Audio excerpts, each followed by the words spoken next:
বাংলাদেশ ইসলামী ছাত্র শিবির ঢাকা বিশ্ববিদ্যালয় শাখার নতুন কমিটি নিয়ে রাজনীতিতে এক প্রকার তোলপাড়। রাজনীতিতে বিষয়টা সাড়া জাগিয়েছে, ব্যাপক মিডিয়া কভারেজ এবং মানুষের বা রাজনীতির অবজারভারদের বা রাজনীতি সচেতন মহলের তরুণ প্রজন্মের যথেষ্ট আগ্রহ। এটাকেই তোলপাড় বলে। একটা সময় ছিল যে শিবিরের ঢাকা বিশ্ববিদ্যালয় শাখার সভাপতি সেক্রেটারি কে বা কারা, এটা নিয়ে কারো কোনো আগ্রহই ছিল না। হ্যাঁ, ঢাকা বিশ্ববিদ্যালয় শিবিরের অধিকাংশ জনশক্তি গুপ্ত রাজনীতি করেছে, ইটস ট্রু, কিন্তু সভাপতি সেক্রেটারি এরা পরিচিত ছিল নর্মালি, এবং এরা মিডিয়া প্রেস রিলিজ দিত সেই 2013 সালেও।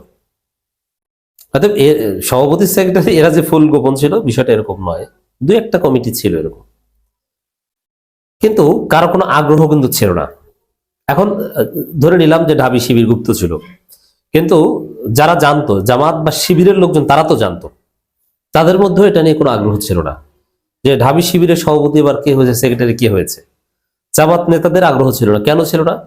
যে এখান থেকে পরবর্তীতে কেন্দ্রীয় সভাপতি সেক্রেটারি হবে এরকম তো কিছুই না। সর্বোচ্চ ধৈর্য ধরলে, ছুটি না চাইলে একটা সেক্রেটারিয়েট মেম্বার করা হবে, তারপরে বিদায়, এর বাইরে কিছু না। সেই জায়গায় এখন পরিস্থিতি চেঞ্জ হয়েছে। নতুন বাংলাদেশ জামাত এবং শিবিরকেও নতুনত্ব উপহার দিয়েছে। জামাত তো অলরেডি জামাত 2.0 অলমোস্ট, আর শিবিরের মধ্যেও অনেক সংস্কার হয়েছে। তার মধ্যে একটা বিষয় হচ্ছে ঢাবি শিবিরের আজকের এই অনন্য উচ্চতা।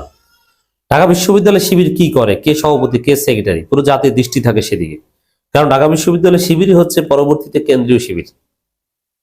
আজকে ঢাকা বিশ্ববিদ্যালয় শিবিরের যিনি সভাপতি বা সেক্রেটারি, তিনি স্বাভাবিকভাবে অনিবার্যভাবে তার যোগ্যতা সবচেয়ে বেশি এবং তিনি শিবিরের সভাপতি সেক্রেটারি হবেন কেন্দ্রীয় টুডে একটু বড়। এটা মানুষ এক্সপেক্ট করে। জামাত শিবিরের লোকজনের মধ্যেও এরকম একটা ধারণা জন্ম নিয়েছে, যার ফলে সাধারণ প্রান্তিক পর্যায়ে জামাত বা শিবিরের লোকজনও এটা শেয়ার করে এবং চেহারা মুখস্থ করার চেষ্টা করে যে এই ছেলে সভাপতি, এই ছেলে সেক্রেটারি, এবং মানুষ সভাপতি সেক্রেটারির হোম ডিস্ট্রিক্ট খোঁজে যে এর বাড়ি কোন জেলায়, অথচ একসময় এটা কেউ চিনতই না, এবং তার সিজিপিএ কত, সে ম্যারিড না আনম্যারিড, ডাকসুতে তার পদ আছে কিনা, থাকলে কি, এগুলো মানুষ খুঁজে। এই যে আগ্রহ, জামাত বা শিবির যে রাইট ট্র্যাকে আছে তার প্রমাণ এটা।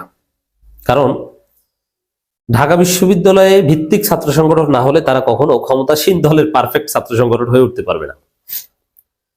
ছাত্রলীগ যেদিন ঢাকা বিশ্ববিদ্যালয়ে কর্তৃত্ব হারিয়েছে ওই দিনে আমি বলেছিলাম হাসিনা ইজ জয় বাংলা, হাসিনা শেষ।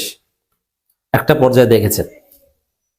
অতএব ঢাকা বিশ্ববিদ্যালয় বাংলাদেশের রাজনীতি নিউক্লিয়াস, আতুর ঘর, যাই বলেন না কেন।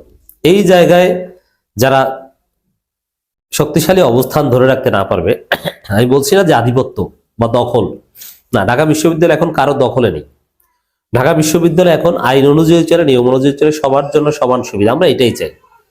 কিন্তু আধিপত্যটা যদি আপনি দেখেন যে কোন দলের জনশক্তি বেশি, কারা কতটা ক্রিয়েটিভ কর্মসূচি পালন করতে পারে, শিক্ষার্থীদের বেশি কারা আকৃষ্ট করতে পারে, কারা কত বেশি লোক নিয়ে মিছিল করতে পারে, আপনি এইটা যদি দেখেন, বা কারা নির্বাচিত হয়, ভোট পায়, সেক্ষেত্রে ঢাকা বিশ্ববিদ্যালয় শিবির অনেক দূরে গিয়ে। এটা না পারলে বা এটা যাদের না থাকবে তারা রাষ্ট্র ক্ষমতা আসবে এটা আমি মনে করি না। যেমন ছাত্র দলের অবস্থা খারাপ, শুধু ঢাকা বিশ্ববিদ্যালয়, কোনো বিশ্ববিদ্যালয়ে তাদের অবস্থান নেই। এই পরিস্থিতিতে বিএনপি ক্ষমতায় আসাটা বাস্তবিক পক্ষে অসম্ভব। আর দ্বিতীয় কথা হচ্ছে ক্ষমতা আসলেও সেটা অন্যায্য। এখন এই অন্যায্যটা যদি হয় তাহলে কেন, সেই ব্যাখ্যা আমি অনেক আলোচনায় দিয়েছি, এখানে একটু সংক্ষেপে দিচ্ছি, কারণ সবাই তো আর সব শোনেন না। কারণ ঢাকা বিশ্ববিদ্যালয় শিবিরটি আলোচনা আমার ঢাকা বিশ্ববিদ্যালয় শিবিরের অনেক ছোট ভাইরাও শুনবেন, তারা অনেক এলিট মেধাবী।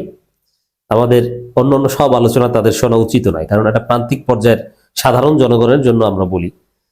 আর ঢাকা বিশ্ববিদ্যালয় শিবির কেন্দ্রিক আলোচনা বা একটু রিচ আলোচনা এটা খুব কম, এটা অনেকে শুনবেন, এই কারণে এটা একটু বলি।